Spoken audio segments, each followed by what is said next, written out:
You are now entering the DreamScape.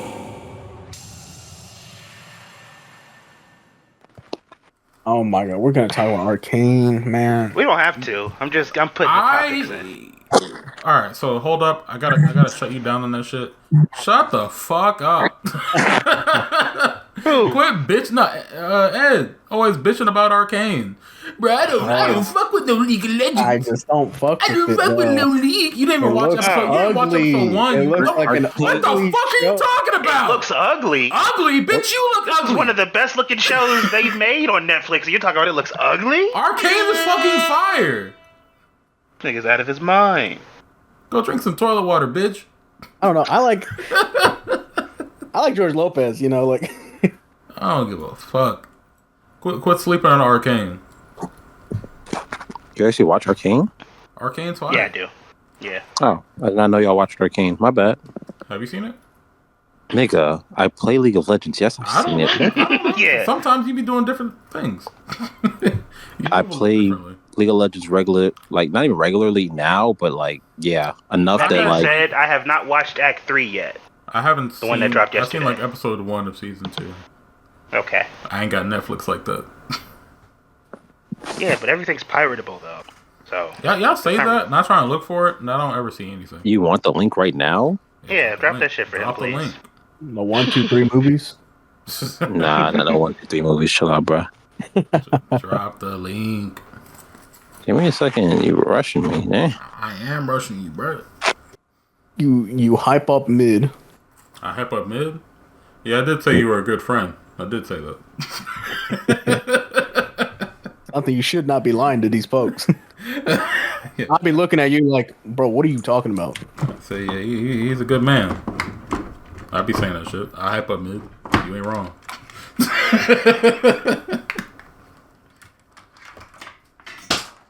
You a fan, bro. I'm a fan. Oh, yeah, a fan of who? You? Absolutely not. By saying he's a good friend, you a fan, bro. You dick not- riding. That's not dick writing. That's absolutely not dick writing. That's just common courtesy. You don't want to be a good friend? I don't want it to be known. You don't want it to be known, or you gotta be a bad boy. And that's not what I said at all. I'm hard in the streets. We're also talking. We're gonna do Game Award predictions, Ooh, Yeah, that's fine. okay. I'm down for that. and then by the time we do a next show, it will absolutely be after the Game Awards. For sure, for sure. All right, I can finally do this shit. Welcome back to our biannual podcast. We talk about some games. We talk about women. We talk about men. We lost all our sponsorships. We did lose our sponsorships. 'Cause the last episode never came out. The last episode never dropped, so we lost all our sponsorships. But I'm gonna get them back. I am the host / creator / young boy / big boy This dude's not young. / what are you talking about, bro? I'm young. You unk, bro. I'll see. I'm Cyan Hugh. The guy who's talking. Introduce yourself. I'm Ed. That's Ed. Edicus, And- full name, D. Silver. You're Dirt D. No, It- D. It's D. All right. You're Dirt D. No, it's D. All right. No, it says it on my blue sky. It says it on my Twitter. Okay. And, Edicus D. Silver. And we got our boy Hayden. Introduce Yo, what's good, YouTube? It is your boy Hayden here, back again once again. And today, I am with the DreamScape podcast. I don't know if you can use that intro. I tell you what, if I'ma P let Diddy it want his slide, intro though. back, if P Diddy want his intro back, he can come get it from me. He can come get it. Already, we're starting to controversy. We might as well talk about it. Let's talk about P. Diddy, guys. P Diddy, he had them oils on him, bro. That was crazy. Oh my god, 1,000 bottles of baby oil laced with aphrodisiac. Well, that's the thing, though. It wasn't even oil. Because it couldn't have been baby oil. Because baby oil isn't a lubricant. So that means he bought all those baby bottle oils and then dumped them out and then filled it with some new shit. You think he dumped it out? Nah, he definitely... Because it's not baby oil. Because baby oil isn't a lubricant. This is true. But so where's all that baby oil at? he was making it shiny for us. And going back and listening to like the interviews and shit is crazy. When he'd be like, "Yeah, I like to lock the doors and keep it hot and bring alcohol." Oh. That shit. He was saying that on TV. That never sounded safe.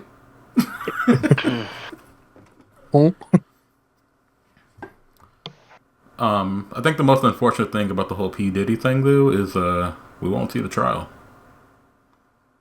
Why not? I don't know. I forgot the reason why, but we're not going to see footage of the trial. Which, I mean, I think we should, but we're not good. Yeah. Oh, okay. So I thought you were taking it in a different route. No. What other route could it take? Oh, that he was going to die in prison. Oh, no. No, I was saying that, though. I said if he got murdered, there's a bigger crime syndicate going on than we ever realized. Yeah. If he could have a bigger crime syndicate than what Diddy was popping off... Oh, you got some super villains in the streets, man. That's what I'm saying. It's not safe. I guess it's time for the government to implement the warlord system in our world. Is that a One Piece reference? Yeah. Yeah. See, you gotta hop on One Piece so we can make these One Piece jokes. I would. It's so much to watch, man. Bro, I promise you, I'm just plowing through these episodes. If you come home and watch like 3 episodes a day, you'll catch up. Don't even worry about how long it is. Just play some episodes. Not even that. It's just like I just play them in the background. Do some dishes. Do some laundry. And I'm not watching the show, am I? If I'm playing it in the background. But to be fair, One Piece's anime is probably not the best way to watch it. Yeah, it's honestly experience One Piece because there's so much. Honestly, look at the shit on screen is just motherfuckers standing there and staring. Yeah. And reacting. I was gonna say, like, look at the arc guideline, like the arc list, and pick a handful of them because only some of them are only like less than 15 episodes, and just read that arc in the manga so you can plow through it. You probably should just read the whole thing, though. Yeah, you ordered that. The fastest way to experience. It's great. Yeah, read 10 chapters a day. Like it's 100% worth it. I promise. You think so? I'll take your word for it. I might have to give it a try because all the Egghead Island stuff does look real interesting. So Egghead was fire, yeah. With the Kuma backstory and well, I ain't gonna talk about it, but it's great. It's great. You put sparkling zero instead of sparking zero. Yeah, like the water. Yeah, sparkling water. Dragon Ball came out last time we talked about anything, and Dragon Ball Sparking Zero is great. Daima or the game? No, Sparking Zero. Oh, yeah. We could transition over to Daima, but Sparking Zero. So, what's everyone's like full thoughts on the game? I like it. It's very nice. I've been craving a Dragon Ball game for many a moons, and Xenoverse just didn't scratch that itch the way I liked it to. See, that's what. All right, so like I bought Xenoverse like back on the like it was new-ish around the time I got it, like 2017, 16 maybe. And I thought it was just going to be like the Budokai Tenkaichi games. I was expecting that, and that's not what I got. It's like an RPG with all this other shit, and I was just like, wow, this is not what I wanted, so I stopped playing. And I don't think I played I think the other Dragon Ball game I played was Fighters. And Fighters is fun, but it's also not the same as the Budokai games. Fighters was probably the last main Dragon Ball game I played. I can't think of anything else because, like, really the only history I have with the Budokai Tenkaichi series is just base Budokai 1 and 2. Yeah. And Ultimate Tenkaichi, but like again, I don't want to include that. Not because the game's bad. Ultimate Tenkaichi is a fucking rock paper scissors. Rock paper scissors, the video game. Yeah, it's not even like a Budokai game. It's just rock paper scissors with Dragon Ball Z. Like, yeah. I think if I remember correctly, I think they let the fans decide the name over here. And I think everyone just went with Ultimate Tenkaichi because... So we just misled ourselves, huh? Well, I guess. I remember part of the reason why the game was made that way is because they made the Kinect version 2. Yeah. And the rock, paper, scissors game mode transferred over very easily for the Kinect version. Kinect. Oh, interesting. Well, they probably should have just made it a Kinect game and... Yeah. That way people would be like, oh, I'm not going to bother with it because it's just a Kinect game. I don't know. But yeah. Sparking Zero itself, though, love it. It's great. I got way more into it, like, on a competitive side than I ever anticipated. It's not I'm gonna, like, sink 100% of my time into. But I'll dabble in rank sometimes. It's still fun. Mm-hmm. The story mode, a lot of people complained about the story mode format. Like, they wanted it fully animated cutscenes for everything. I'm like, that's overkill. We absolutely did not need another. I like the what if stuff though. Oh, the what if? I think that was a fair trade-off. Yeah, for it not being as cinematic as Kakarot was. Right, and also like we got Kakarot. It doesn't. Yeah. I think Kakarot covers everything except like the Goku Black stuff and some of the Super. Yeah, I think and granted, Super it doesn't the cover. budget for Kakarot ran out around the Cell Saga, but it's okay. So it's like we have another game, so we could like fully experience the Dragon Ball story anyway. So I don't understand the complaints for like wanting a high budget for the story mode. Did everyone do all the what if stuff? I 100%ed the game. I haven't beaten Frieza, Goku Black, and Jiren's story. Did you do all the what if routes and everything, or? For the other characters, yeah. I just haven't finished those guys Okay. specifically. Well, because yeah, it's kind of an uphill fight for some of those the speed tests or speed runs or whatever. Yeah, that shit's ass. That's actually the worst part of the story mode. It's like the different like win criteria. It's like first one is beat the opponent fast, and then the second one is beat the opponent even faster. And they don't tell you how fast it is. There's no like, the only sign to let you know that you fucked up is the dialogue, which you might not be able to catch on your first couple tries. So like the one for Goku Black where you have to fight Vegito under a certain time or whatever, that's bullshit. The one for Future Trunks is bullshit where you gotta fight Gohan, or Vegeta, and Piccolo. That's also bullshit because you just like it teaches you to spam sparking because you have to do it to even win that. Which is why there's so many just sparking abusers online. People are like saying, they're noobs and stuff. Like, no, the game encourages that shit. Yeah. The game 100% encourages that. So it's just like, yeah. The one against if you're not trained to Golden do that, Frieza. you're not gonna... Huh? I'll say the one with Golden Frieza sucked because... That one did suck too, yeah. Once I heard Vegeta started speaking, that's when I knew that I lost the opportunity. Yeah. Yeah, I just wasn't a fan. Like, I don't know of any other way they could have changed it up. I just would have preferred either something different, like defeat him with a special, like a different move, or I don't know, anything else other than just do it faster than before. Like having like an icon like next to it where it's like it glows, and then once you miss the alternative opportunity, it like diminishes or just just put them in the corner where it's just like it goes from like gold to brown or something. I don't know. Yeah, something. But on that same topic of the what ifs, Gohan's what if? Gohan's was crazy. I was geeking. I think it might be the best one in the game. It is 100%. I like Goku's though. I will say Goku has like obviously you go through most of the game with Goku, but Goku does have a lot of opportunities for a lot of cool shit. Because for Goku's Android Saga what if, and it was just him being Goku the entire time, like beating people he has no logical way that he could have beat them, right? You know, and stuff like that. Like, because what do you mean he just fought Cell, beat Cell, and then fights the androids? Fights the androids gauntlet? One by one. Mind you, this is the Goku fresh off his heart attack. He just and then he's out of energy. completely out of energy, can't be Super Saiyan anymore. And Android 16, who is currently the strongest person on the planet right now, by the way. And he's just like, I'm gonna need the ones from you, Goku. I gotta need kill the ones you. from you. And he's like, all right, let's go. In base form. And it's so funny because obviously it's not canon. But in my heart, I'm like, this is something Goku really could have just done during that saga. Right. I did like the alternative route in the Saiyan saga where everybody was still alive and just fighting. Oh my god, Vegeta. yes! Like Frieza coming to Earth? Yeah, that was pretty cool. I think that's like the one. I think I've only done Goku's alternative route because I barely touched the story, to be honest. Mm-hmm. It's fun stuff. Like, just going through it and, like, trying to get, like, all the alternate routes.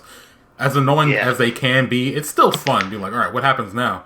And, like, I didn't even think about, like, when I got to the Golden Frieza saga with Gohan, I was like, oh, there's gotta be a route where you, like, beat Frieza, right? Oh, and of my course god. there was. Ultimate Gohan making his comeback. Right, and it just keeps going. Like, it's so sick. And Frieza's, like, tweaking the entire time. He's like, no! What the fuck? And then you beat him as Ultimate Gohan, and then Gohan, like, low-key becomes the protagonist. No, not even low-key. High-key becomes the protagonist of, like, Super. The moment Goku Black was like, I need that body, I was like, Super is now Gohan's story. Right. And I think they know that Gohan fans, I'm gonna say the weird Gohan fans who, like, really just want Gohan to be this, like, hardcore fighter man. Why hasn't he been training? Yeah, right, which is not in his character at all. Yeah, those weirdos who are like, man, Gohan peaked at Super Saiyan 2. And it's like, not if only the villain killed Gohan's family. Right. What if Jiren killed Videl? And then Gohan unlocked Super Saiyan Blanco. What was it? Was it a comic or a video where Cell just killed Pam? It was a comic. They always I think that's animation too. That's so nuts to me because, like, People as much as I want Gohan to fight, I don't want his family to fucking die. Like, I think the best crazy. I think the best way it's handled is by the official people. Like in Superhero, great. It was great. Like, the motivation for Gohan is to protect others, and then we see that in a not so weird way where people are like, I'm gonna fucking kill your baby. And then they kill his baby. It's like, what the fuck? Like, I feel like in the story of throughout the entirety of Dragon Ball, I don't think we've ever needed to go that far for the strength. Yeah. Krillin dying for Super Saiyan might have been it, but killing the kid for killing the baby, I think we're gonna draw the line here. That's nuts. Yeah. But it's crazy that it's always like somebody dying that pushes these, like, characters to go, like, super, further beyond, Yeah. I mean, for Gohan, it makes the most sense because he's the most human. Yeah. So having that be like the push for Gohan is like, okay, yeah, that's fine. And not to make it into a little rant, but I just, after superheroes, I kind of don't want to see that trope anymore because I'm kind of tired of it. We're definitely gonna see it again. Like the tropes that people want gone are definitely gonna keep showing up. Because, like, Dragon Ball in the state it is now is very, like, what's the word? Flanderized, I guess. Where it's just like, yeah, it's Goku. Goku's gonna do Goku things. And then, here's Vegeta. Vegeta's gonna do tsundere things. Yeah. And then feel guilty for killing the Manekians and all this stuff. And, like, yeah, they retread a lot of story beats and stuff a lot. Newer, modern Dragon Ball. It was just like, okay, whatever. Yeah, I just, like, once, like, we got to that part in superheroes where I said, okay, I know how it's gonna play out. Piccolo's gonna get hurt super badly, and then it's gonna push Gohan to, like, turn into Gohan Blanco. Yeah. Gohan Blanco. But now we need Hermando. El Hermano. Big brother. Well, I was gonna say, speaking of Dragon Ball, we can actually transition over to Daima, which you have not seen all of the episodes for. Out of the 2 episodes I've seen, I like it. I really do. Yeah, yesterday's episode is fucking great, and next week's episode is gonna be even better. I'm so excited. So I love geeking out over Dragon Ball. Yeah, I'm not currently caught up. I'm currently 2 episodes behind. I am watching it on Netflix itself, so I was already a week behind, and I didn't watch the episode they released this week yet. So. Ah man, you gotta. Shit. You gotta just hop on Crunchyroll. We just let's just get together in a call and just like watch it. We can definitely do that because I want to. Like, I don't know. I just love just being happy watching Dragon Ball. It's like the best feeling. No, yeah, for sure. I mean, especially when it's good. Fuck. I said to myself, like, after Super ended, that like the next Dragon Ball media comes out, I need to stay on top of it. Because when Super was out, I didn't really watch it until the beginning of the Tournament of Power. And to be fair, like I think Super's fine. You probably missing out like on some of the big moments, like Vegeta Blue and Vegeta. Yeah, I had a friend that was telling me to hop on whenever the Goku Black arc was happening. Yeah, that was like the first like big like real arc that had like intricacies to it and stuff. But yeah, I mean that's 6 versus 7 tournament was kind of ass because it didn't lead to really anything. I don't think. Nah, has no long lasting consequence. Can't forget about the iconic moment where Vegeta told Piccolo to quit. That shit made me so mad, bro. Where he's like, nah, Piccolo forfeits. And he's like, I guess I do. Damn, bro. That's like, what? That's your husband, Piccolo. You made that man your bitch. That's so crazy. Not my goat. Okay. That's crazy. I'm glad Piccolo actually, is not doing that anymore. But yeah, the whole like stuff with the demon realm in Daima is very cool. It's like an RPG. Like I was told that it feels like Dragon Quest. Yeah, it's very like adventure-y, RPG-ish, and they have like a lot of lore dropping on you. We found out Shin's real name. There's like a lot of stuff. Like there's like an item shop in the fucking world where Goku buys like these fusion bugs and like these healing bugs and stuff. And stuff like that's just really cool to me. Also, we're absolutely seeing fusion at some point, probably between Goku and Vegeta. I'd be okay for something else. Because I want a Goku and Shin fusion. Goku Shin, Goku Glorio, something. Yeah. Now, here's the big Goku question. Piccolo, something. Here's my big question. Do you think Daima is the series that's going to reintroduce Janembe? Janemba? No. No? You guys don't? Okay. No. Only because of how Janemba was made in the movie, with the essence of all that evil that had been stored up at the purification place. I don't think he's just going to be a regular demon. Well, I feel like they can always make a brand new like story on like how Nimbo. Okay, yeah. I see what you're saying, but like I don't think it's. I'm not even sure how many more like old characters they're gonna bring back. Because with the movie characters being like a different version of the story characters anyway, I don't really see them going out of their way to bring them back. You know what I mean? See, I feel like this would be the opportunity to bring him back. And me and Jay, we always talk about how we want Cooler to come back. And I think officially. Cooler is 100% coming back in some capacity. Yeah, like honestly, those are the two movie villains that I just want back. Cooler and Janemba is a very good choice. I don't think anyone else really matters. What about BoJack? What about BoJack? You can make him a demon realm pirate. That's about it. We already got the better BoJack in the heaters. Right? Yeah. So no. Yeah. What else? Dragon Quest. Since we brought it up, I know none of us have played it, but like it's still exciting to see Dragon Quest 3, Dragon Quest 1 and 2 coming soon. Next following. year, Yeah. So yeah, I hope Square Enix pick another like can you imagine another like Final Fantasy looking like this, like 2.5 remake? Oh yeah, HD 2D. Yeah, people have been wanting Chrono Trigger for that too. Chrono Trigger would be pretty good. Final Fantasy 5 would be good. They have options. They do. And I wouldn't be. What I really want, and I don't know if it's ever gonna happen, but I want a style game like this, but just Pokemon. I want black and white remakes to look like these games. Nah, bro, you gonna suffer like me. You will suffer. You will suffer like I did when they get to the black and white remakes. Bro, I'm about to blow my brains out. When they get a hold of your game and they do you like they did me, I've been dreading this day. I was fine with the art style. I really was, but when they announced that it was a 1-to-1 remake with the little cool underground, like I was like, hell no. No additions. That was the craziest part because the identity of the remake so far has been like, oh, it's these games, but they're a little remixed. I was like, yeah, just do that, and they didn't do that. And to go as far as for it to be 1-to-1, that the same glitches that existed in Diamond and Pearl exist that many years later on the Switch? Absolutely not. Absolutely not. They must have missed the memo.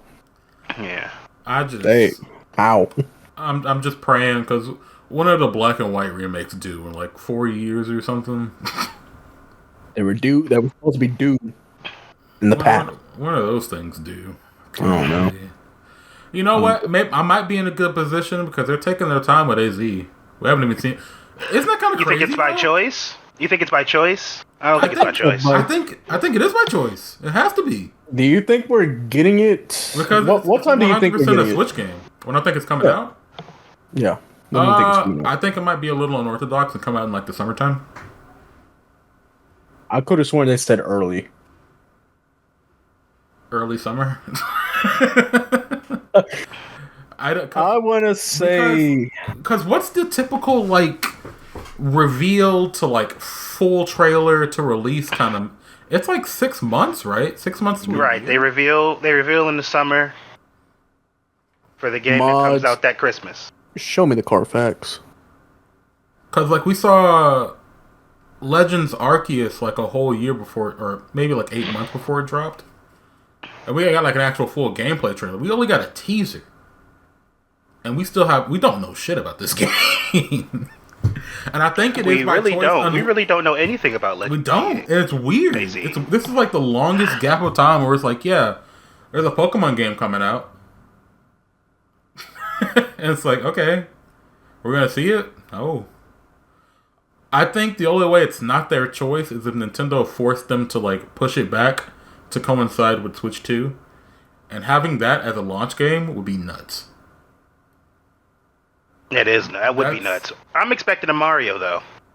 For the launch game? I'm expecting... Ooh. Yeah, it was actually like almost a year. The first trailer was February of 2021, and then we didn't get the game until January. Yeah, so that's like with trailers and like news about it throughout the year. Interesting. We're not even in the news cycle. So I'm hopeful for like a summer release because I think they got to start talking about it at some point next year. They got to start talking about the Switch 2 in general. Like I was talking about this with someone. I wish they never told us the first time. I wish they would have told us around the same time. Like, what do you mean? If I'm being like the when they first ever revealed after that investors meeting back in earlier this year, like in April, earlier March. I think so. I think that's when it happened. I wish they never. Yeah, we're going to announce it within the physical year. Yeah, I wish they never told us back then, because we've all been wondering. Okay, it's gonna be this year. They're gonna announce it October, like they did with Switch 1. But then they still keep.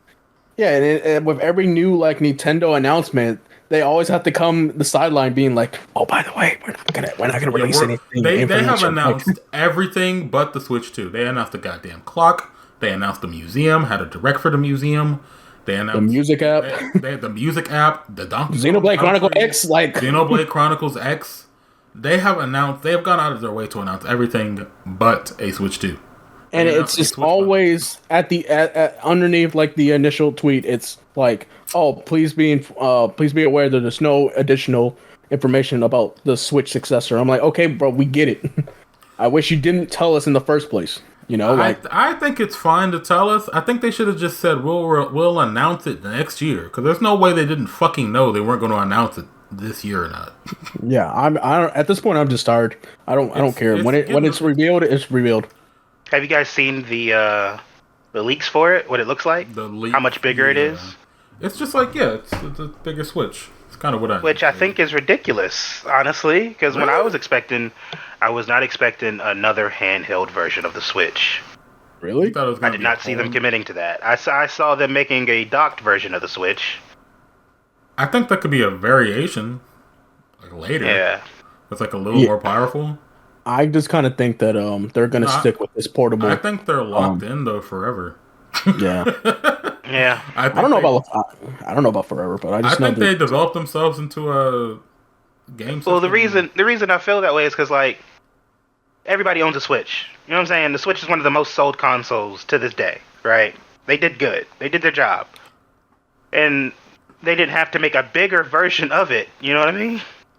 I don't know. That's just what I always expected. I was expecting just like, just a bigger Switch. That's all I really wanted. I wanted a bigger, stronger Switch. What I really want, like on par with a PS4, is a bigger DS. If we're looking at it like at a design point, I just want dual screens. Dual screens would have been fire. I don't think we're seeing that. Yeah, it's just kind of like I thought about that. I just want to like to know like what is. I guess we'll see it when we see it, right? But like, I'm just always intrigued to know what is Nintendo's like level up, like step up from the like Switch. Their gimmick, or just like their gimmick, like because there's always a gimmick. You know, that's. I mean, I don't know. I mean, now it is. It's kind of like always a gimmick, but like the history has just been since like 2006. So it's like the Wii's gimmick is the motion controls. Yeah. The Wii U's gimmick was the gamepad. The Switch's gimmick is the portable hybrid, yeah. And that's kind of it. I mean, around that same time frame, we got the DS. So that's when it became like gimmicky. But before that, there weren't really any gimmicks, unless you want to call the small disc on the GameCube a gimmick. Sure. A gimmick that hurt them. Yeah. Actually, it did. Yeah, that really fucked them up. That was Nintendo's gimmick for the past generations, right? N64, they used cartridges so they didn't get Final Fantasy. That fucked them up. And on the GameCube, they made smaller discs so people didn't want to make games for them. That fucked them up. But when do you think this thing's actually going to get announced? This is the last time I'm ever talking about it until we see it. So let's go ahead and. When do you think it's getting announced? I'm gonna guess February. I was gonna say April, March. Yeah. April, March. Realistically, March. Into March.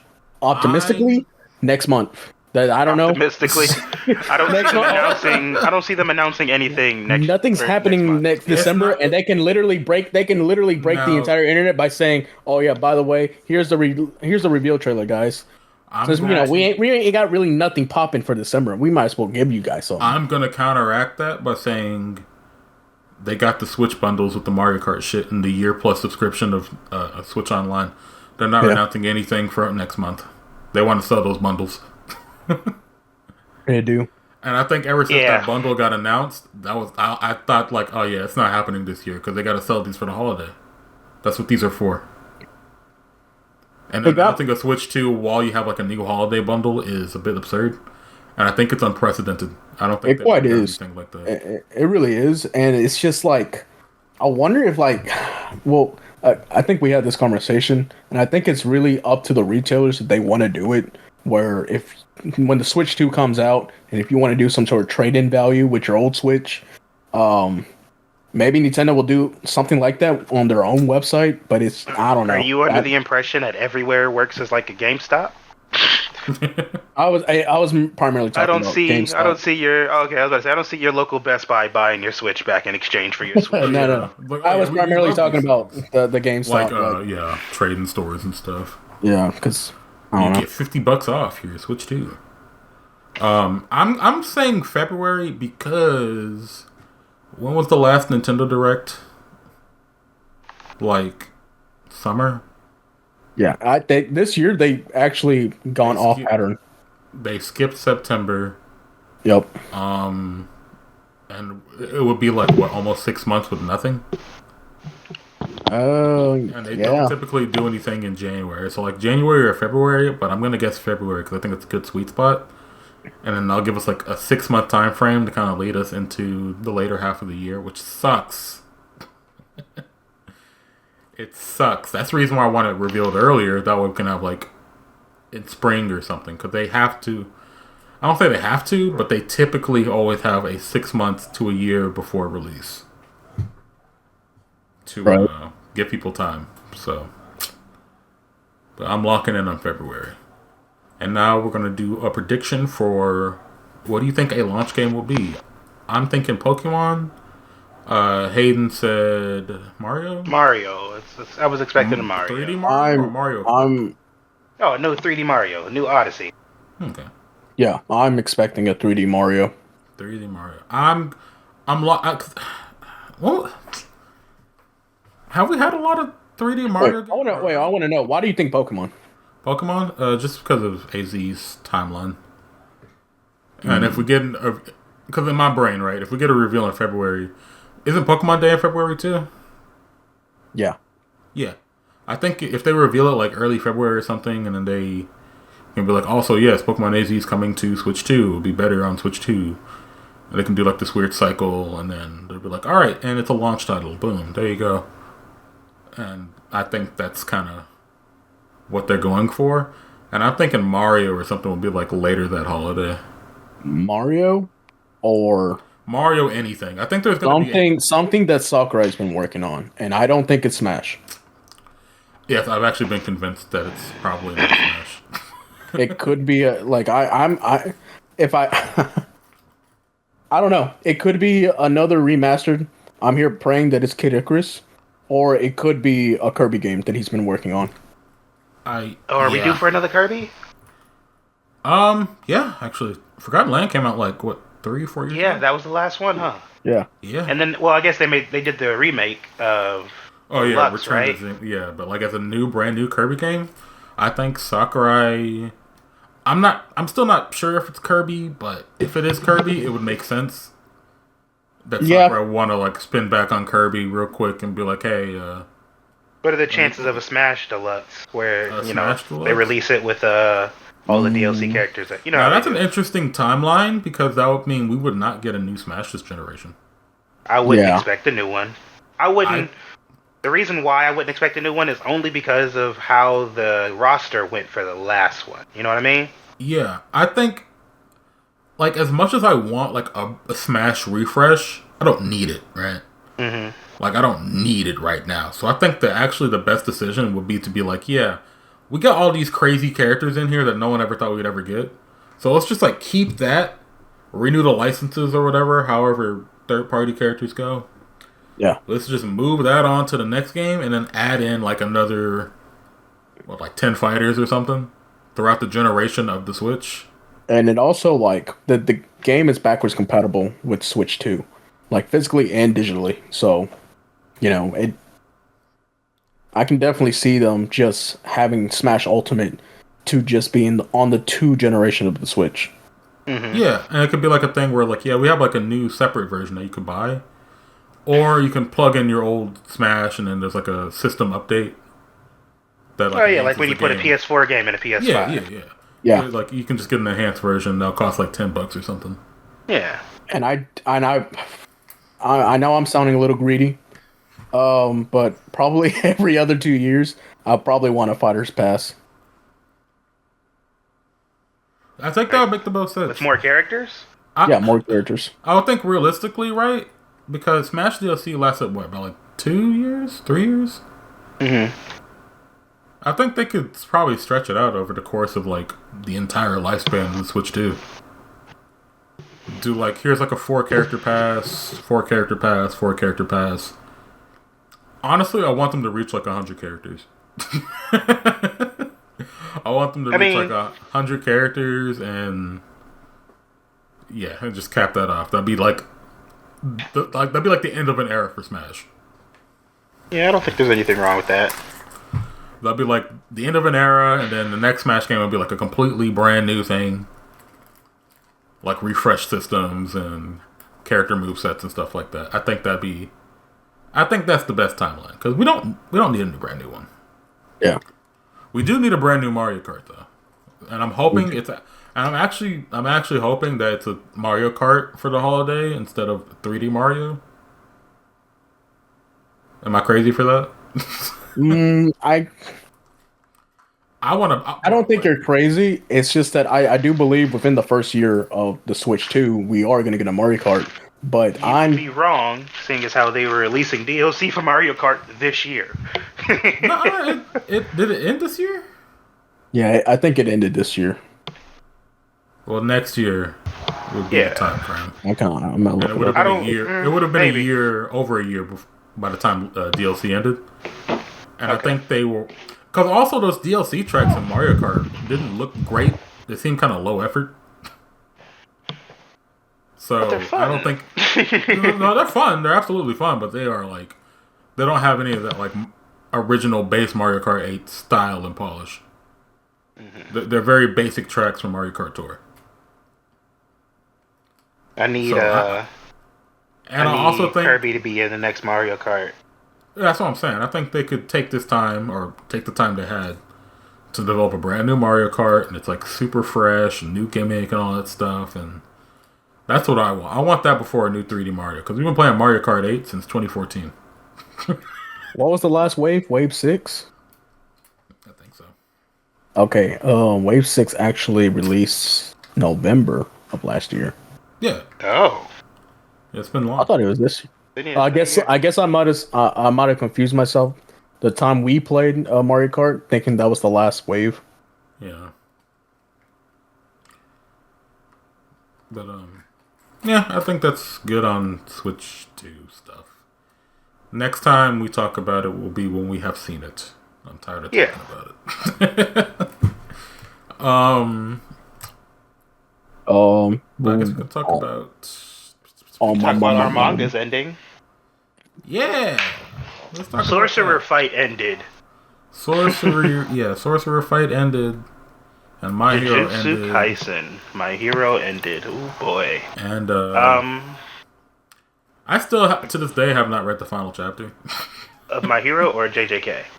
Both. I haven't. I'm not even caught up on My Hero. Like I know how it ends, but I'm not caught up on My Hero. And I just refuse to read the last chapter of JJK. Why? I don't know. It's just something stopping me.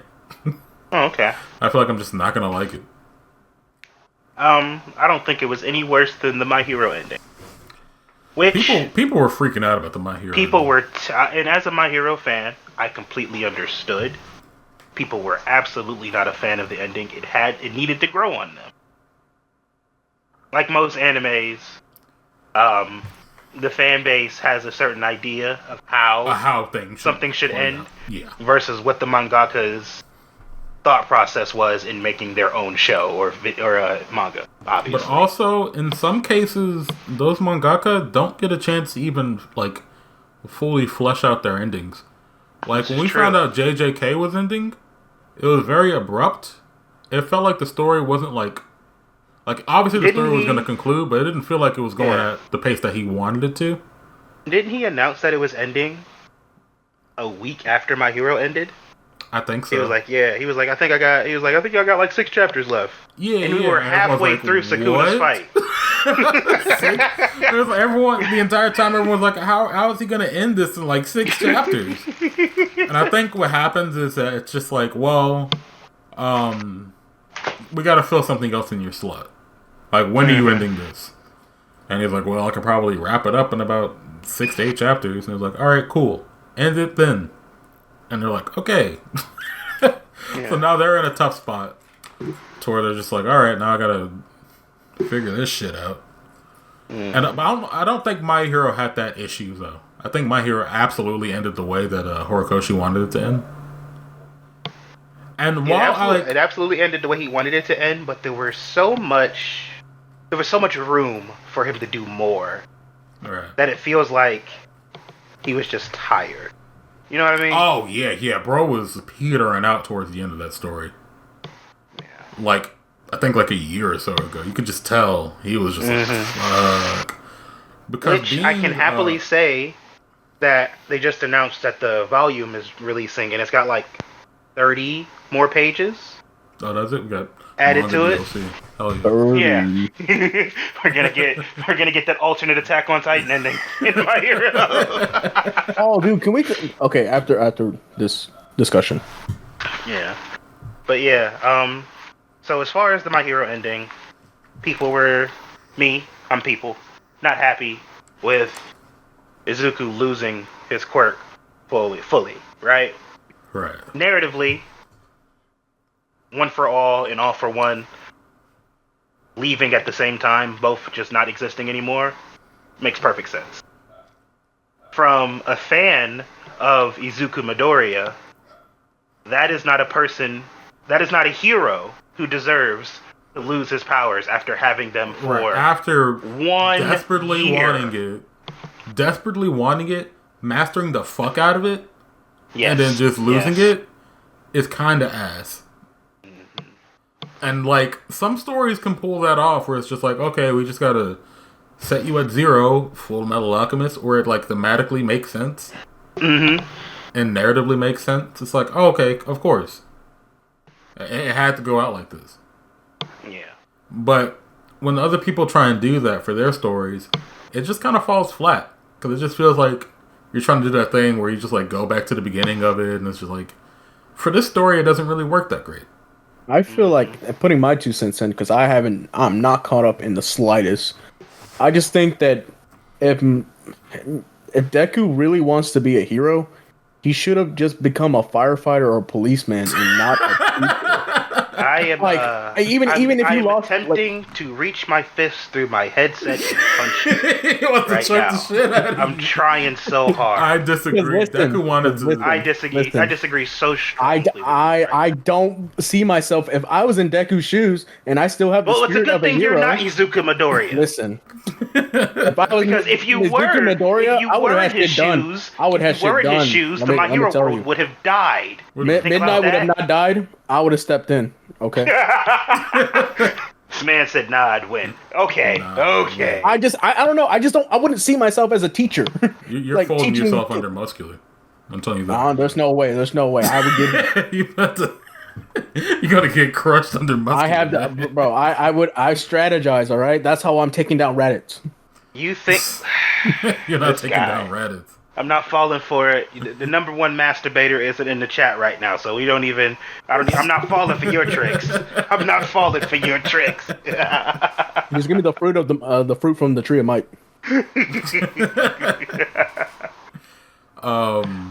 But yeah, as far as My Hero's ending goes, that was one of my biggest gripes, was him not having his quirk. Them giving him his Iron suit Man Mark II. Yes, sir. Which has spent, I think it was 8 years of development of the supplied with the unlimited resources of the United States military. Yeah. Yeah, okay. I'm okay with him having that. At least, I'll say this, at least they did foreshadow that being a possibility with All Might. Yes. So I'll give them that. It didn't just come out of nowhere. So that's good at least. And also, I know everyone will defend this with their lives. I do not fuck with him not seeing his friends for however long it was. So I just don't fuck with it entirely. That was a translation thing with the early scans. Yes, that was a mistranslation. Okay. He said we haven't seen each other much. Which, completely understandable. Yeah, all right, that makes sense. If it was what the people were saying, that's actually nuts. But if it's just we see each other every once in a while, it makes perfect sense. Yeah. Adults have adulting lives, Of course. And with them being superheroes, it makes it twice as much understandable for me. Yeah. Also, if I was in that world, I would not want to be a hero. That shit sucks. Oh, what? Who are you? What? Ain't no way. I mean, I feel like the superhero society in that world is kind of messed up. Also, yeah, it needs to be reformed dramatically. I think they've been, and I think that series and One Punch Man also has terrible hero societies. Oof. One Punch Man? I think One Punch Man has a decent hero society. I'm speaking with the knowledge of season 1 and 2. I've not read the manga. I think even with the knowledge of season 1 and 2, I feel like that, there's obviously some problems with it, but a hero society that that rewards heroes for being heroes isn't that bad. It's not that crazy, I don't think. Yeah, I don't know. I guess think it's crazy though, having high schoolers basically enlist early. Yeah, that's kind of nuts. That's one of those things where the story would have benefited from them being college students. College students, yes. There was literally no reason for them to be, besides how Japan loves their high schoolers. There's no reason for them to not be at UA University rather than UA High School. Right. Like these should be consenting adults. Instead of having like field trips knowing that your children could fucking die. Yeah. Having them do dangerous shit and all that. But I guess, start them off young. I don't know. Yeah. Especially with those, like, what you call them, doomsday quirks? Yeah. Are we ever going to see anything come from that? Like, in any future thing? Yeah, watch the movies. That's it. The movies got it? Okay. Every movie has had a doomsday quirk in it. Every movie. Yeah. Okay.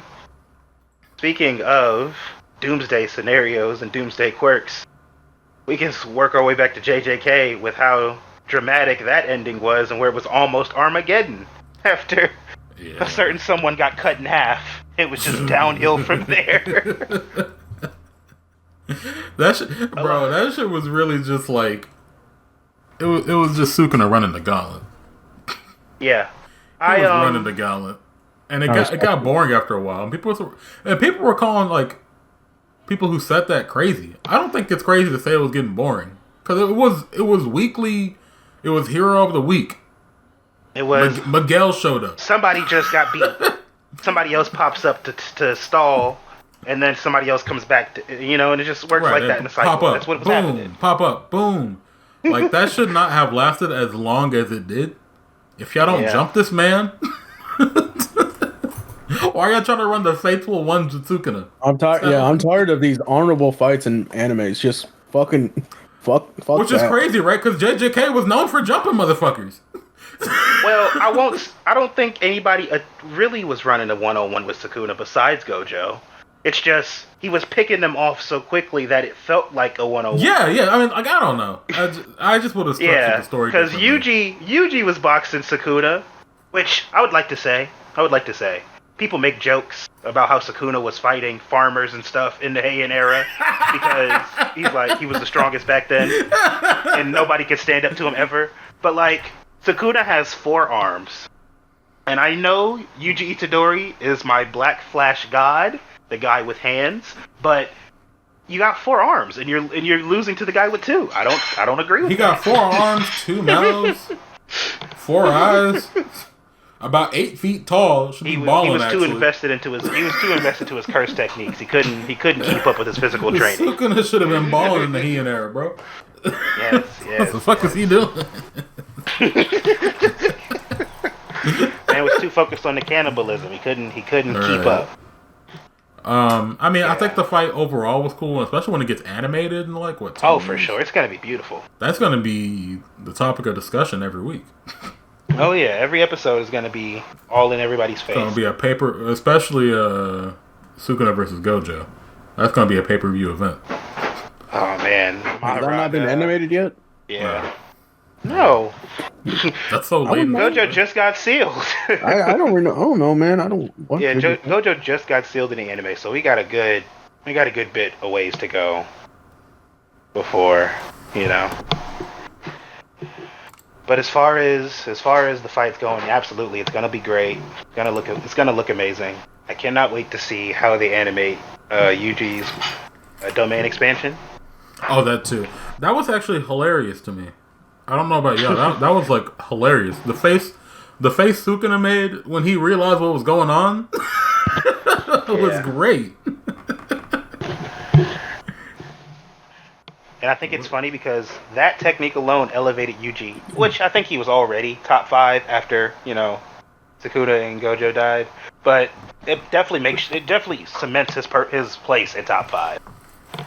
Yeah, in terms of just like overall threat and stuff. Are you talking about Sukuna or Yuji? Yuji. Sukuna's. I would put Sukuna number 1 because he killed who I would have put number 1 before that, and just by that's aesthetically how that works.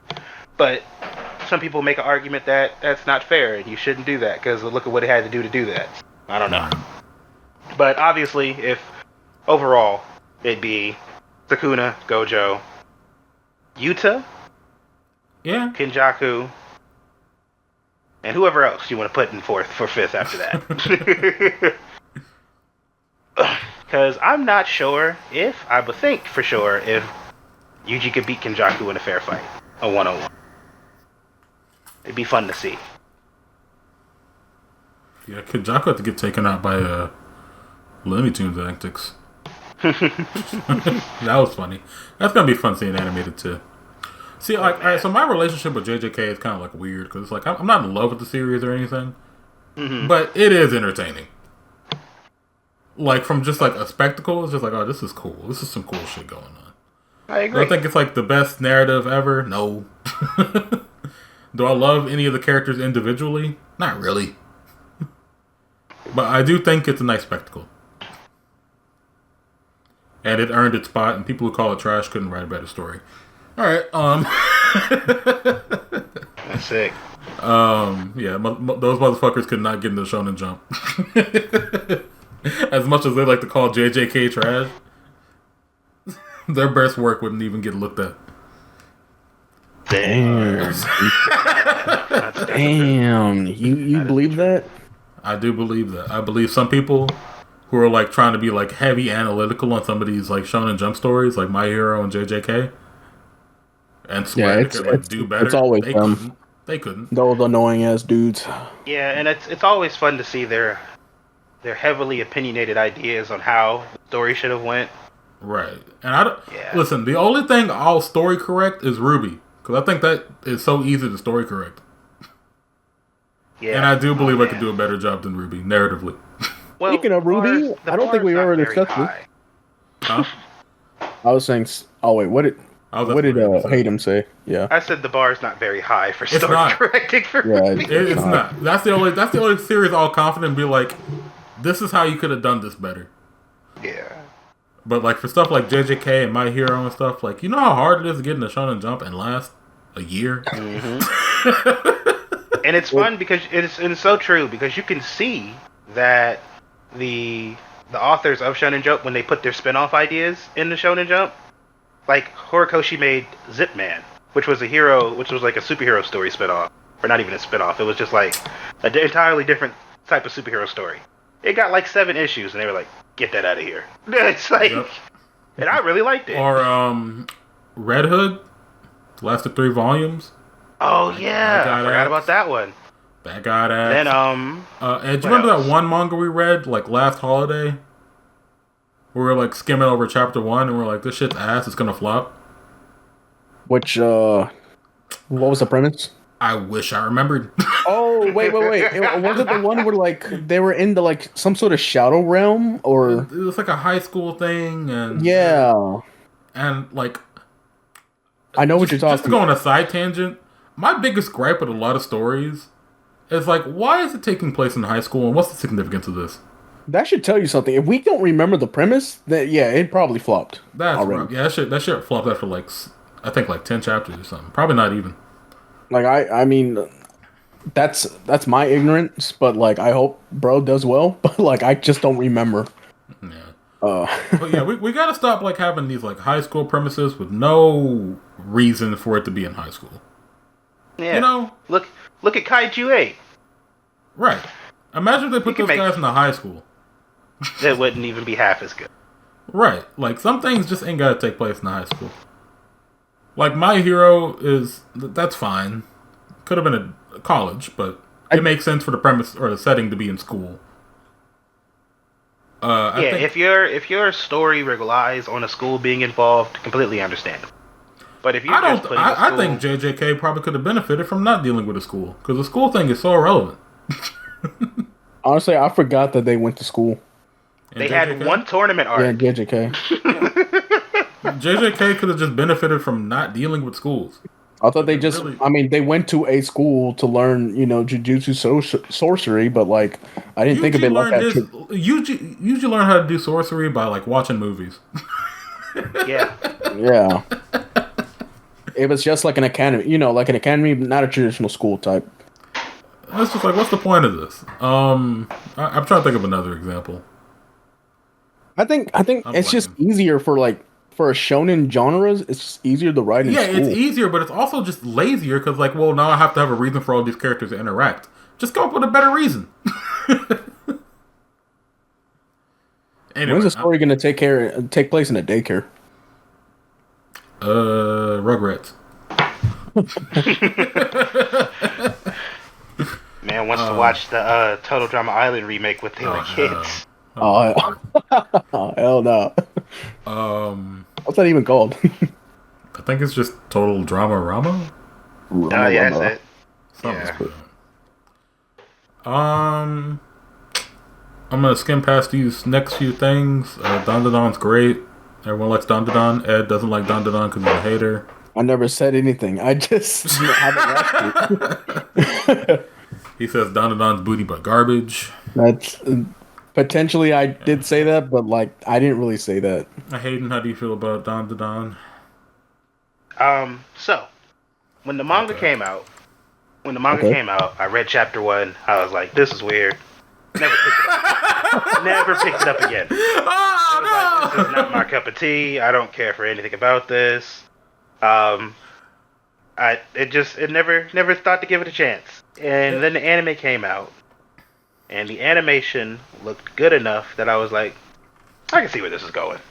And I watched the first episode, and I was very happy with what I witnessed. And it's so, I can gladly say that Dandadan is a very, I can put it, it's a very good anime. I can enjoy it. It's refreshing. I think it's a refreshing show. And like, because I'm always like looking for like a new series I can get into. Mm-hmm. And when Dandadan was coming out, like when it was like new, I'm like, oh, this is it. It's kind of weird, but that's fine. It just sucks though, because I can't recommend this show to everybody because of episode 1. Mm-hmm. You gotta get past that. It's so hard to get past that. Yeah. And some people just don't like sexual assault, so. Which, you know. It's fair. Completely understandable. It's fair. But it's just like, well, it's like, well, I could tell you to skip episode 1, but you missed the entire, like, beginning of the story. Mm-hmm. And it's like, well, we could skip the sex assault scene, but it's not like really sexual assault. It is, but like, it ain't. It's an attempt. They get there. They get pretty close. Sexual assault. It gets close. But it's just like, well, we could like just skip over this, but then like also like if you skip over this, and I'll let you watch it on your own, then you might get blindsided by next week's episode, and I don't want to. It's just I've been watching anime for so fucking long. I'm just so numb to this stuff. Yeah. For most cases. Yeah. I mean, I do think episode 1 was wild. When I was reading it, I was like, whoa, what the fuck? And I was gonna see how far they go, and they didn't go that far. I was like, okay, that's just typical anime shit. But, yeah, Dandadan's great. I think it's a 12-episode season, so it's almost... Oh, really? I think. Well, it's getting the second core, which I'd love, but I don't think it's getting the second core. Okay. Isn't it on break for winter now? Is it? That's news to me if it is. I don't understand how they released supposed to get a winter break. I don't understand how they released this information for some anime. Because a lot of people will be like, oh yeah, it's getting 2 cores. It's like, where did you learn this from? Is there a Twitter? Is there something? I don't know. I'm just sorry that Netflix is just taking charge of some of these animes. It's better than going on Hulu. You said that with hate. Whoa, what's going on? You like Hulu? I like the anime selection. Hulu is where animes go to die. That's not true. That's not true. Tell me about Undead Unluck. How would I know? I don't watch that show. Yeah, oh, wow. Tell me about Boruto. Yeah. Tell me about Bleach. Bleach? I don't know. That's your show, not mine. You know Bleach is having the season again? You know where it's at? It's on Hulu. Yeah. What's another show that died? Sandland. Tell me about Sandland. Sandland. I'm going to tell you about Sandland. Okay. Is that the one with the little demon kid? Yeah. That's not true. No, it's an anime. And you didn't know it was an anime because they got fucking dropped on Hulu. I did know about it. I'm talking to Hayden. Oh, okay, my fault. Proceed. You didn't know it was a fucking anime out because it got dropped on Hulu. It's in Hulu hell. He's a Hulu hater. Hulu, I like it. Because motherfuckers who really watch anime like that are on Crunchyroll. I mean... or Netflix on the more casual side. Netflix? On Hulu? I feel like Netflix... Die. Netflix has better reach. Better reach, but don't have budgets. I swear. You still mad about this boxing match? No, bro. No, it's not even a boxing match. It's the fact that they suck at doing a live stream. It was their first time. Give them a break. I don't give a fuck. It's a multi-billionaire company. How the fuck?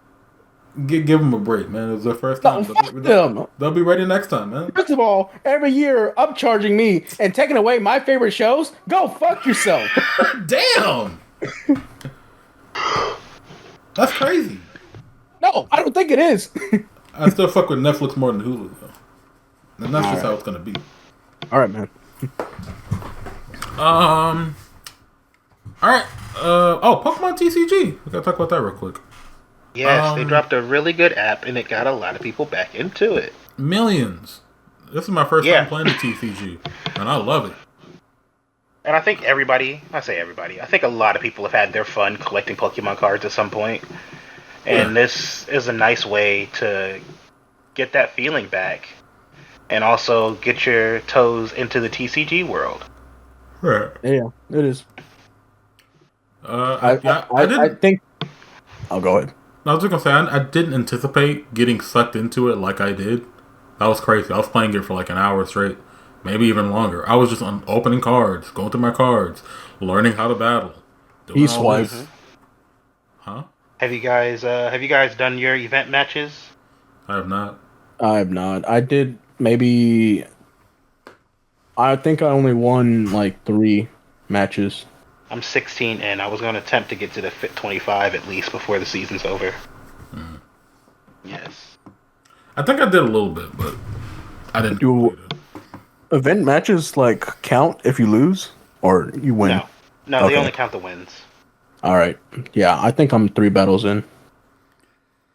No, it's really solid. I kind of just wish everything was in there at once because I'm greedy. I just want to get a bunch of new stuff.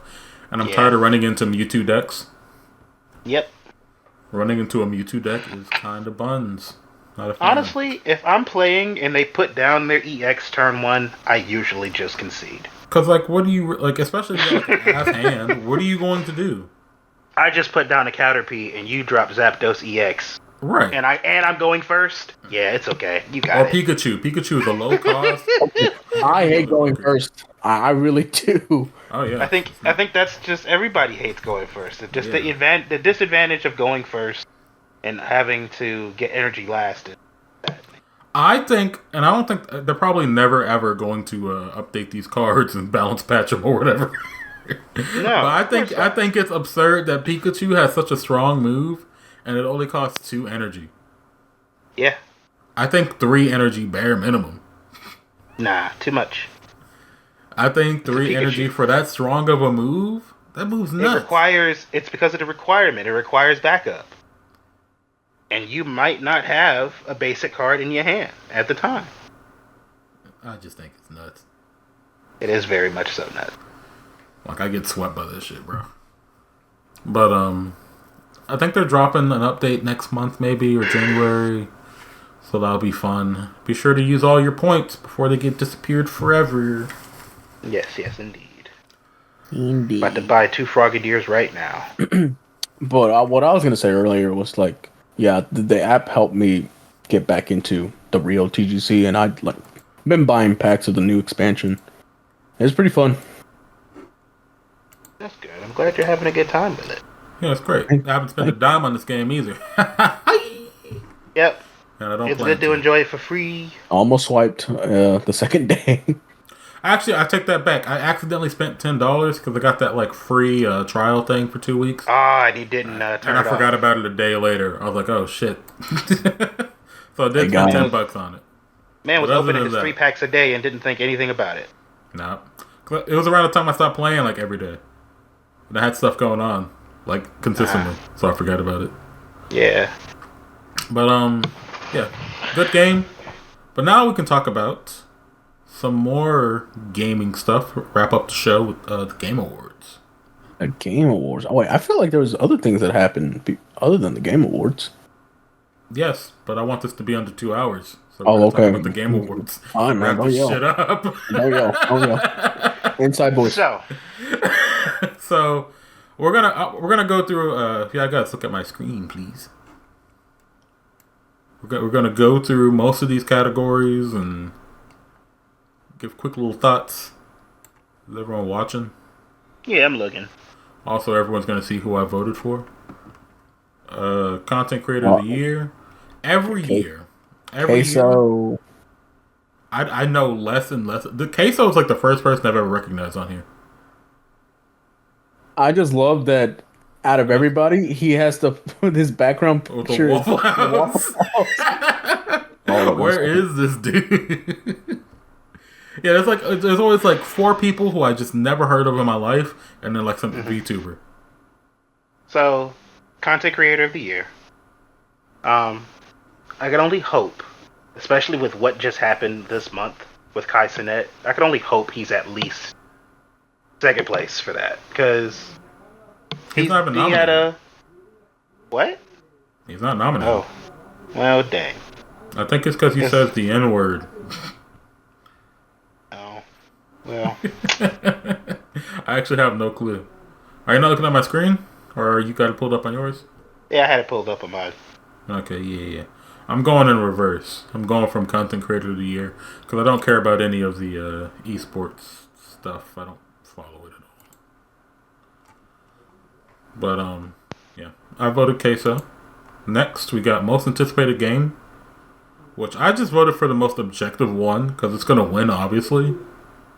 Grand Theft Auto 6. I don't think anything comes close.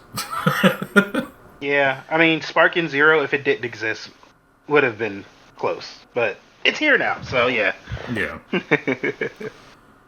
That would have been like the only other contender if it like released later for whatever reason. But I think, Ed, what did you vote yet? Or are you going to vote? Are you dead? Hello? He's on call. No. We lost him. We gotta wait awkwardly. What's your most anticipated game of the year? Hayden? Do you have one? Would it be wild to say Astrobot? I'm sorry. No, I'm talking about most anticipated game of next year. Oh, yeah, definitely. You definitely voted for GTA 6, GTA. Yeah. which is Yeah, I was that's asking fine. you, Ed, before you vanished. I was asking, what was your most anticipated game of next year? I think for me, it's a tie between Metroid Prime 4 and Monster Hunter Wilds.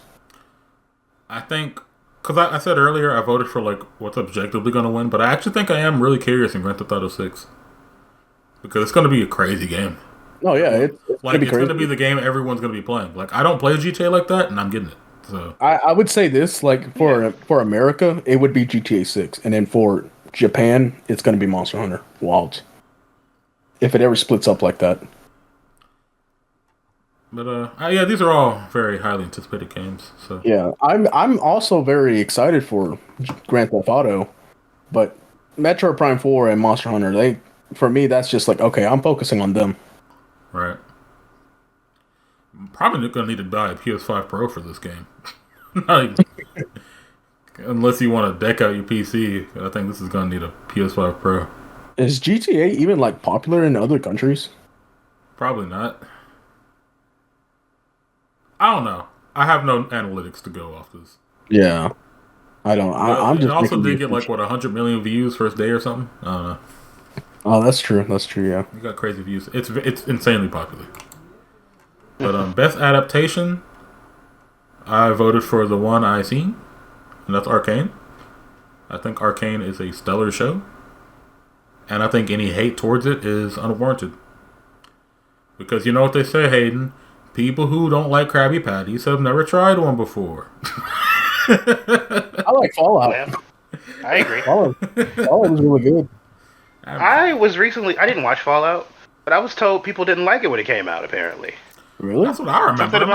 Something about the girl not being attractive. Well, they're wrong. What? Oh, attractive? What the fuck? That is my. Yeah. Queen. That is like my. I thought that second was hilarious because I could have favorite. sworn Fallout was like a create your own character type of deal. So they're just like, oh, she doesn't look like my custom character. Well, duh. Well, duh. I can say what the worst show here is. Knuckles. I was gonna say it's like a dragon. The flames of disaster. The flame of disaster. I was thinking it was probably Yakuza, because Yakuza is its own thing, while Knuckles is actually based off of something. You say Knuckles that right, is but also I based off don't. of I don't something think that's- I've seen a Tomb Raider show that happened this year. Apparently. I see some clips. It's basically the weird anti-woke propaganda being like, oh, that Laura Croft is not sexy because she's muscular and Laura Croft should be built. Yeah, like Laura Abby from whatever game that is. Characters like Laura and Samus need to be jacked. Right?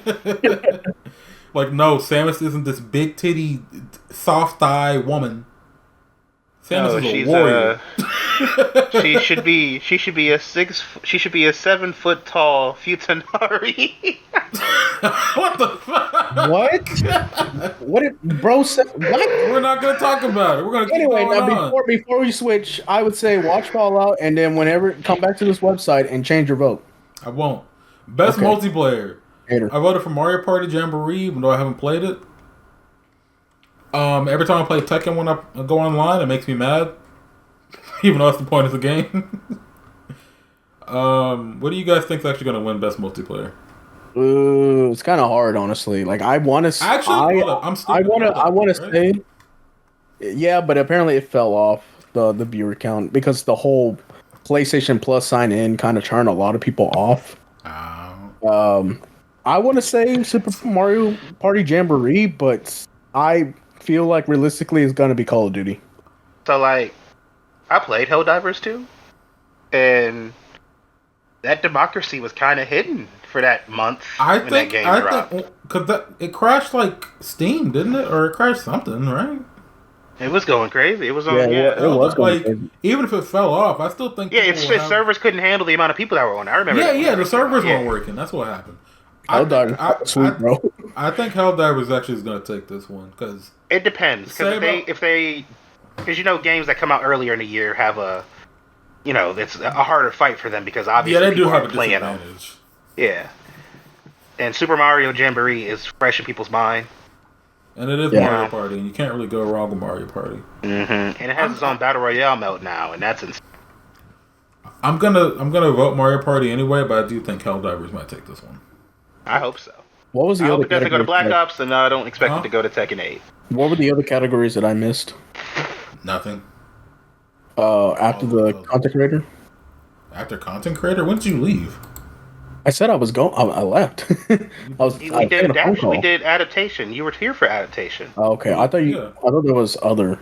Yeah, it was anticipated game. No. I just missed the conversation between you guys. Yeah. I waited on you. All right. So after multiplayer, I just voted for a random thing. I don't know. I don't care about this shit. Yeah. Sports games are like bread. Mm-hmm. Sim strategy. So I'll tell you why I voted for Unicorn Overlord. I have not played any of these games, but Unicorn Overlord got some bad bitches in it. I haven't heard of any of these either, so I don't have any. Like Unicorn Overlord got some thick ass women, some sexy ass women. All right, bro, we get it. Like I can't wait to play this game. Because you're making it sound like it's Stellar Blade, so I can't wait to see all these women. What is this game? It's like Fire Emblem, I think. I've heard of the Capcom one because they did a cool thing when you played the demo. You could get an Okami skin or cosmetic. I thought that was pretty cool. But this game also sold like buns because it didn't really market it. I didn't know this game came out yet. Yeah, I didn't either. But I'll probably vote for. I don't know. I'll probably just do a coin flip. But that's why I voted Unicorn Overlord, and I hope you all play it. Okay. Best family game. Now this is always a weird category every year. Because how does it not automatically default to go into Mario? It's always going to be I think it's always going to be a Nintendo game. Yeah. Because I can't imagine families locking down and I don't know. Because kids these days play Fortnite and stuff. So little brothers. Astro Ball Sweep is going to be real and powerful. It's not going to be real. If Astrobot picks up a sweep here, I would not be surprised. But it's fighting against Princess Peach Showtime, which all over the place when it first dropped. For that first week or two. So true. And Echoes of Wisdom, Zelda Echoes of Wisdom, that dropped a week early, and people were all over it and everywhere. I just want Zelda to win something, because this game is actually very excellent. It is a very good game. It's very excellent. I don't appreciate the frame drops in the 2D Zelda, but yeah. We'll talk about that another time. Best fighting game. Yeah, this is tough for me. This is because I enjoy Tekken 8, Marvel vs. Capcom, and Dragon Ball Sparking Zero. It's just so let's break this down to make the choice a little easier for you. So Sparking it's not going to go to Marvel vs. Capcom. It shouldn't go to Marvel vs. Capcom. Okay. Because this is it's not going to go to Multiverses. And it shouldn't go to Multiverses. I played the game, or I played it. I haven't played this game in months. Because it's just like, I played the beta. It can be fun, but at the end of the day, it's just kind of ass. Yeah. Like, it's too floaty. I don't know if my moves are hidden sometimes. I don't know. Like, I genuinely believe, and a lot of people will disagree with me, if you're going to make a Smash clone, just make that shit play like Smash and be done with it. Add like a little gimmick here or there to where it's like, oh, well, they can't grab ledges or whatever. Something like that. But just make it play like, I want the weight. I want to feel like my attacks are hidden. I want the effects to be proper. That's my problem with Multiverses. I gotta play it though, because they added like Raven and who else? Yeah, they added Raven. So I want to check it out because they have added a few characters since I've dropped it. And Grand Blue is a re-release. It has 2B in it, but that's about it. Mm-hmm. So yeah, it's obviously the real two contenders Tekken 8, Dragon Ball or Tekken 8. And Tekken 8 is phenomenal. It's a good game. It's a good game. Yeah, Tekken 8 was a good game. And if Tekken 8 didn't come out this year, I'd vote for Sparking Zero. But Sparking Zero is pretty good too. And and you would have every reason to believe that. But sadly, Dragon Ball is Dragon Ball, and Toriyama did just pass away this year. There's no way in hell Sparking Zero isn't going to clutch up a fighting game win this year. I feel like I don't believe it. I don't believe it. How about Zero this? sold more than anything ever. Ryan votes for Tekken 8, Hayden votes for Dragon Ball Sparking Zero, and I vote for Marvel. All right. Oh man, We'll see who wins. Because yeah. And whoever loses gotta be oiled up, twerking off of the. What the fuck are y'all talking about? What are we talking about? Futanaris? You're talking about getting oiled up, twerking on a chair? Y'all some freaks tonight, man.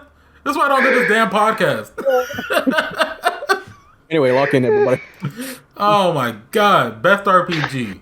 Best RPG. Now this is hard. Also, we can actually talk about this now. This game should not be here. Elden Ring should not be here again. Well, they did talk about how they're letting games run again for DLC. Okay, I'm gonna say this: they better keep that same guideline for the next year and in the future years, because that is absolutely bullshit. It's dog shit. It's dog shit. Because you want to know why? I learned this. I haven't played Elden Ring yet. I know it's a great game, but I found out to even access this DLC, you have to play the base game to even get there. It's not like an option in the menu where you're just like, oh, I want to play Shadow of the Erdtree.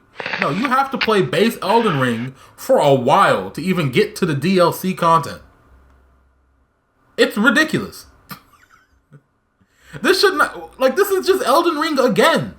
And my main argument for why it shouldn't be here is, now imagine if Elden Ring released like January this year and DLC released like August. Would you then nominate Elden Ring twice? What are we talking about here? This is dog shit and it shouldn't be. It makes no sense whatsoever. That's a fair point. Why would I? Okay, even if this wins Game of the Year, like potentially, me as a random consumer, right, sees this, it wins Game of the Year. Oh, I want to play that.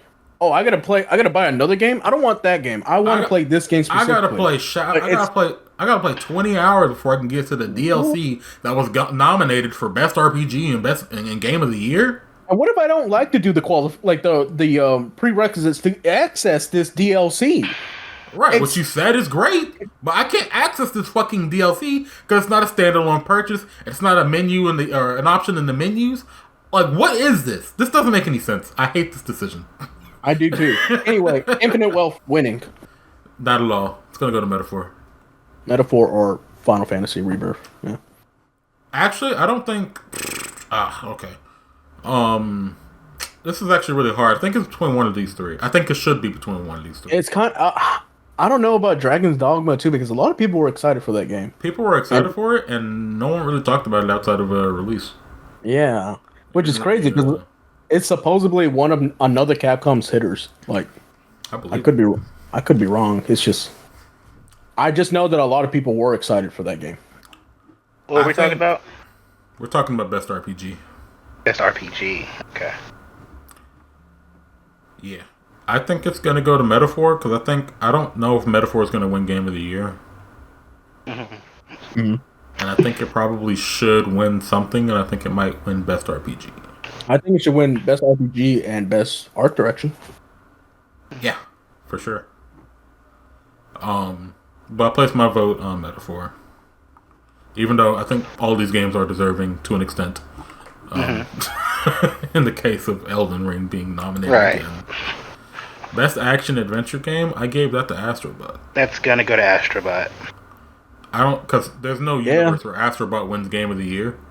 So, I think if anything, it needs to get Best Action Adventure. For sure. What happens if it does? You're gonna live out your days normally, or I think I have to hurt myself. Nah, I'm kidding.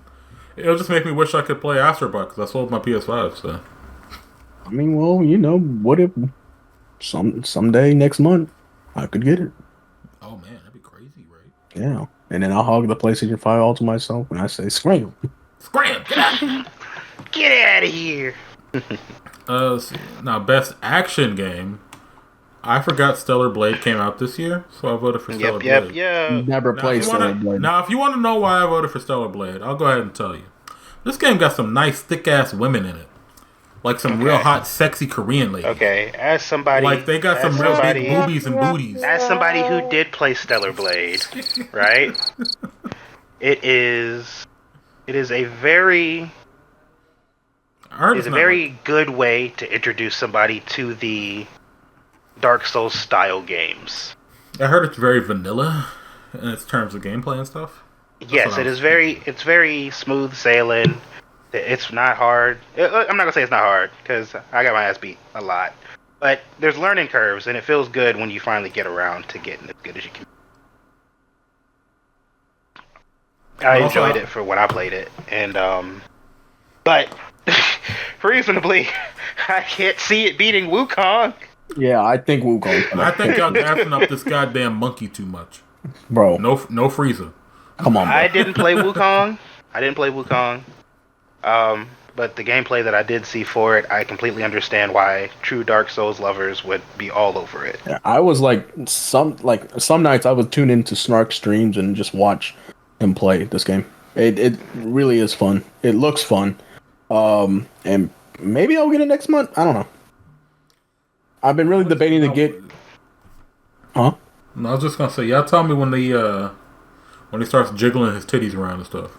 Come on, bro. What's good with you? It's only animal people in that game. Exactly. So it's not gonna happen. Therefore, Stellar Blade's gonna win. I don't think we got too many Goonin levels for Stellar Blade. I'll be honest with you, man. To be honest, bro, that's what people are talking about. I'll say this. If Black Wukong wins, you're losing your balls. I'll take that. I'm tired of you. Okay, gooning, I tell you what, he gets I'm one not and I even get gooning. one, and I'm gonna use it as a. What? We're gonna use them to activate our ESP powers, Don style. Oh my god, not my Okay, golden nuts. Yeah. Best I've just voted Batman. I don't play VR. Best mobile game? I played VR for the first. Oh, okay. Oh, actually, no, we can talk about VR. Go ahead.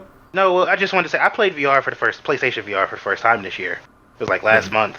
Is it good? And it was so funny. I had a great time. I did it for like an hour, and I played the job simulator. And the funniest part about it is I worked a full shift as a mechanic in job simulator. Like I didn't have to go to work the next day and do it for real.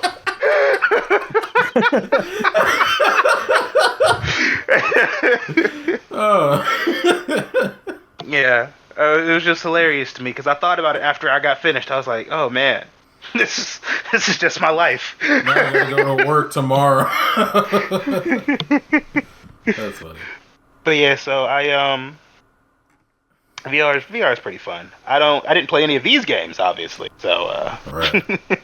I believe that Pokemon's gonna take the cake, but I'll be surprised. It's gonna go to Balatro. what game? What category are we in now? Best mobile game. Best mobile game. Ooh. I think it's gonna go to Balatro because that game got nominated for Game of the Year, and it's just a card game. Yeah, I looked at the sales or the reception, and it got some respectable numbers. Balatro is absolutely winning best mobile game. I just never heard of this game before. I just voted Pokemon because that's all I know. So I played ZZZ. Yeah, that game's kind of ass. It's fun, but it's kind of ass. Yeah, I was gonna say it's very generic. There was no substance to it, if that makes sense. It's the exact reason why I don't play a lot of mobile gacha games. Yeah, it's like the same shit. I really do wish like the people who make these games would just like make a standard action game, with all these characters, because the character designs are great. The world's a little interesting. Just make it like an engaging plot line, and then just put these characters in a DMC style action game, and then call it a day. Sell it for $60 and be done with it. Like, I'm not logging on every day to do this shit. I'm not about to spend real money to get all these big-breasted characters. You wanna know why I didn't vote for Zenless Zone Zero? Because all these characters got big titties and big ass. I'm tired of it. Oh, you're tired of it now, huh? I'm sick of it. What? Because all they do is try to get me to buy this shit. No, Anyway, bro. By the on. logic of your two past votes we were talking about, you might as well vote for Zenless Zone Zero. That's the joke. The joke is that I flipped it on its head. I thought it was a funny joke. Thank you. But I would be voting for Pokemon Trading Card Game as the mobile game of the year, because AFK Journey, I'm not a big fan of that. And ZZZ was whatever. So, yeah. Like, it was neat the first, hour or so. And I think that's about how long I played. I played it for about 3 hours. Yeah. And that was I have it downloaded on my computer, though. It's like 100 gigabytes. I gotta delete it. Yeah, I deleted it off my PlayStation. I was like, oh, I'm done. Best debut indie game? I voted for Animal Well because Donkey's behind this. I think they'd want to do some weird donkey thing. Interesting. That's why I voted for it. But if not Animal Well, Balatro. Balatro's $15. I haven't heard of these games, so. You haven't heard of Animal Well? I can't say that I have. Animal Well. It looks pretty neat.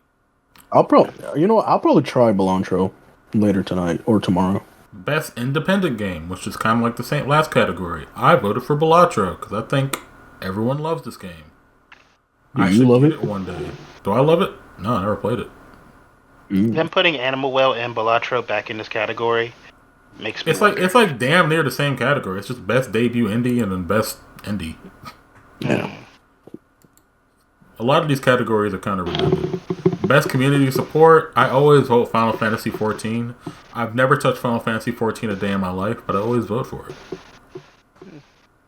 But I feel like this is always a tie between Final Fantasy or Fortnite. I don't think it was in there, was it? Yeah. Oh, okay, yeah, it's Fortnite. Yeah, Fortnite's gonna show up for the rest of the year, or for the rest of the eternity. Best ongoing, they added Snoop Dogg and Eminem. Again, Eminem again.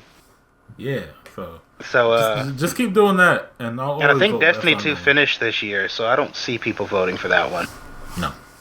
Yeah. I heard that this new Destiny 2 expansion was pretty good. It's gonna be one of these four, though. Yeah. Actually, one of these three. I take that back. Diablo, Final Fantasy, and Fortnite. I think it's gonna be one of these three. Fortnite. You like Fortnite? Games for Impact. Haven't played any of these. Never looked interesting, so sure. Have any of you played any of these games? No, right? Only heard of Life is Strange Double Exposure. Yeah, I didn't play it because I was too baffled at how it starts. So I was just like, yeah, okay. Because what do you mean? Because I didn't when I played Life is Strange 1, I didn't save Chloe because that bitch needed to die. So for all the people that did, women who played the game, for all the people that did save Chloe, My hands are up. My hands are up. Yeah. For all the women all the people who did save Chloe, for her to not even be around, and for her to cheat on you with the girl that was bullying you, nah. Yeah, Chloe was not a good person At all. And I hope people realize that. And I hope people realize that bad people can't exist. And that's fine. We gotta stop doing this whole, like, well, they're not... I can redeem her. No. Like, no, they're a piece of shit. Yeah. Innovation and accessibility. I don't know how accessible any of these games are. I just voted for COD. Because in my brain, for a game like this to be played by everyone, it would have to be very accessible. Like, you'd have to do a lot to make this game accessible for, like, blind people and deaf people and stuff. I think I did hear something about it. Or being... Well, regular Call of Duty has a lot of good accessibility things for people with disabilities and stuff like that. So I'm going to have to guess that, like, it might be COD. Mm-hmm. Best performance, I just voted for Brianna White, because... I don't know any of these people.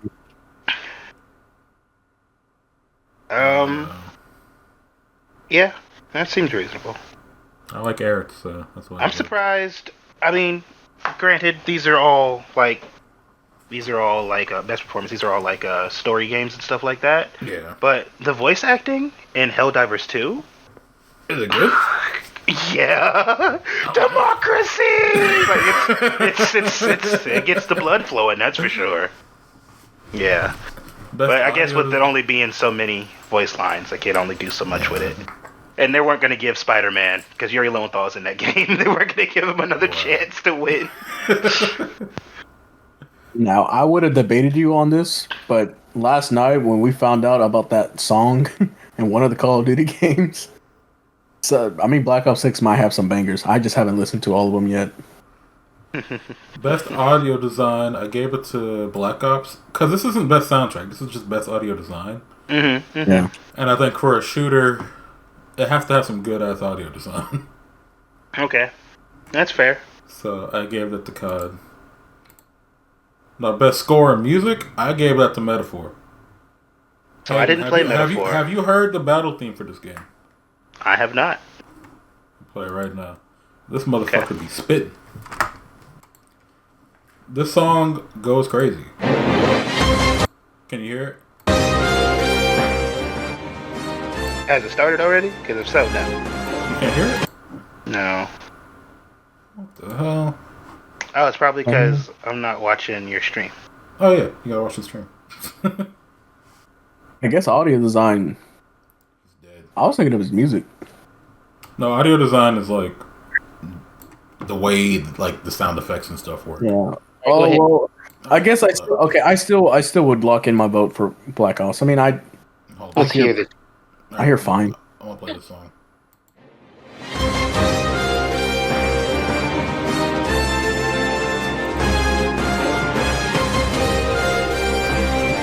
This shit is kind of crazy. Now wait for the build up. I'm listening. I'm hearing some good stuff here. Hold up. Oh. You hear my boy? Okay. I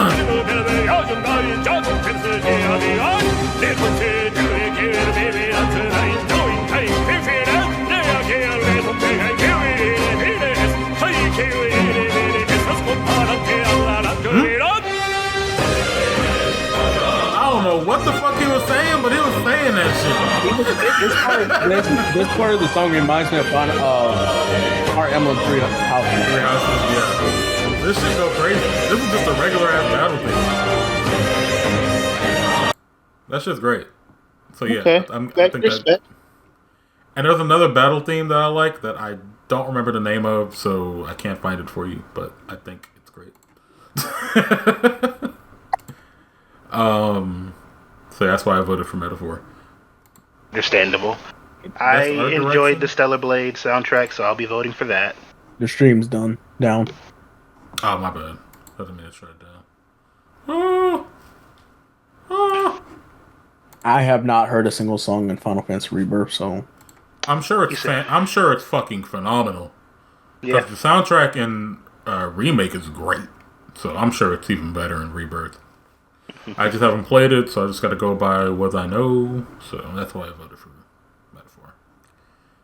Also, I'm sure Astrobot has good music too, but I don't know if it'd be like best of kind of music, you know? Yeah.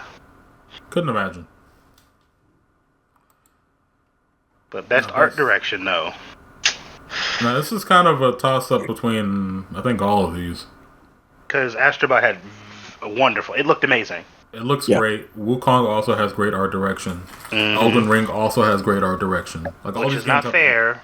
It's not fair at all. But I think all these games actually have phenomenal art direction. I'm gonna go with Metaphor. Yeah, I think I'm like actually like when I look at this game, I'm in love with it. It looks great. You Square Enix lovers. You're all the same. That's not Square. It's Atlas. Sega. Oh, my bad. You you Atlas lovers, you're all the same. Best narrative? It was like me attempting to make a slur and calling you the wrong race.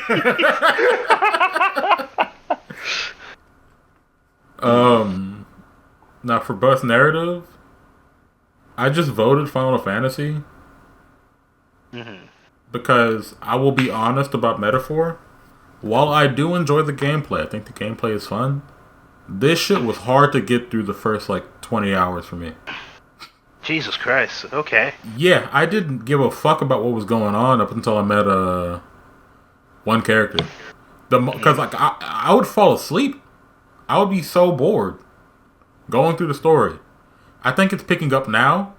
I just haven't played in a bit because a lot of stuff's been going on and I was stuck on a boss and all that. I'm ready to play it again actually, but that first like chunk of the game I was not really locked in. But that's why I didn't vote for it. I think Final Fantasy VII Rebirth, while it's not a complete story, I think it's probably the most captivating in terms of like character writing and the story and all that. But do I think it should win? No, because it's not really a complete story. So It's also, I mean, it's a story based off of another story, you know. That too, yeah. So it's like, should win? Not really. But what you got, Ed? From what I hear, Metaphor doesn't really have a compelling story. I hear that it fell short. Final Fantasy, like I said, it's a story based off another story.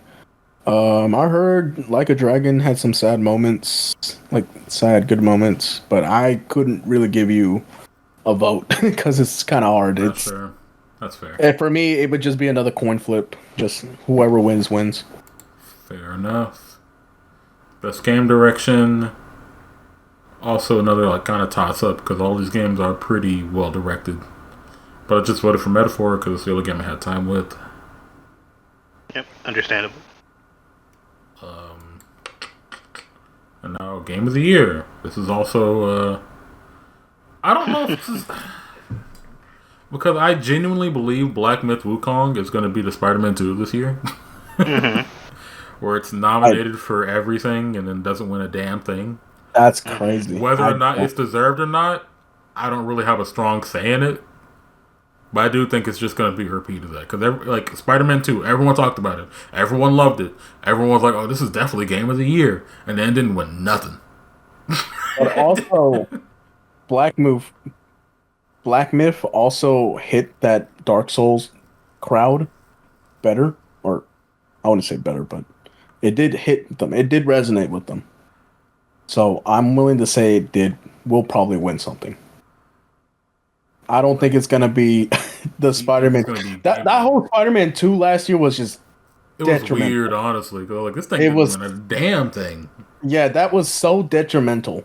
I do believe Black Myth is going to win a couple awards, but Game of the Year. If we're gonna be honest, man, these weirdos are gonna vote for Elden Ring.